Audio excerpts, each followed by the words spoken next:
Because if you think about it, as we go into Tisha B'Av, there are really two principles that are first and foremost on our mind. We come into Tisha B'Av and we think about 2,000 years of collective difficulty, right? And collective difficulty is even like an understatement. We think about what our history has been and how much we have suffered and how much adversity we have faced as a nation, as a people, as individuals. And I will say, what is the strength of Klal Yisrael? How is it that after 2,000 years of overwhelming adversity and suffering, and again, we're living through now the latest chapter of Jewish suffering and adversity, over 300 days into our newest battle, into 300 days of still hostages, still karbanos. So we'll say, how do we survive? The answer is Rav Huna. The way Klal Yisrael survives, Rabbi say, is Agav Onsei Gamar Umakne. The strength of Klal Yisrael is that we are able to accept whatever comes our way, because we know that whatever comes our way is from the Ribono Shel Olam. HaKadosh Baruch Hu is the master choreographer. HaKadosh Baruch Hu is the one who pulls all of the strings. And therefore, as much as it hurts and as difficult as it is, whatever circumstances come my way, I see it like this. Agav Onsei. A lot of times, Ribono Shel Olam, this is not the life we would have chosen. This is not the path we would have chosen as a nation. This is not the path we would have chosen as individuals. But Ribono Shel Olam, if this is the path you choose for us, if these are the circumstances you visit upon us, Agav Onsei, Gamaro Makne. We accept it. We accept it.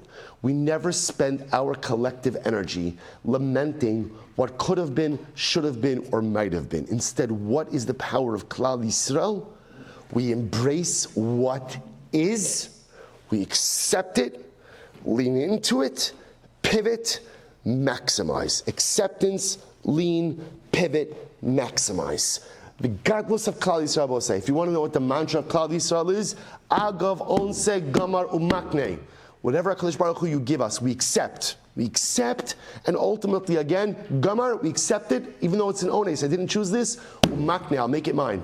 I'll accept it, I'll pivot, I'll lean into it, and I'll maximize it. I will say that's one Karle, but what's the other piece for Erev Tisha B'Av?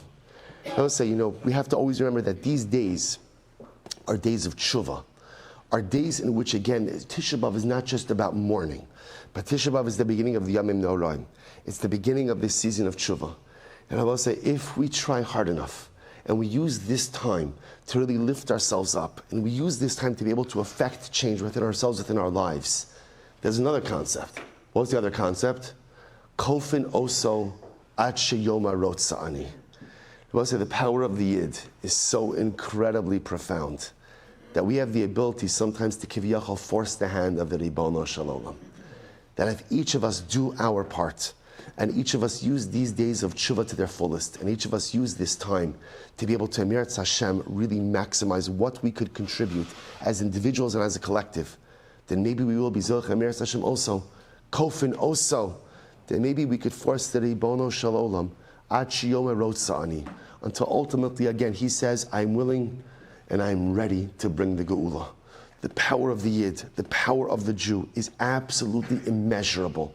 And if we harness it, and if we begin to operate on all cylinders, and we be able to do, we each do our own personal avoda, then halavai we will be zochem Yirtzeh Hashem to force, if we have to force the Ribono Shel Olam to bring the Geulah, to bring Mashiach, to bring Tchias HaMesim, to bring the third base HaMikdash. Halavai we should be zocha. Mihira b'yameinu. Amen.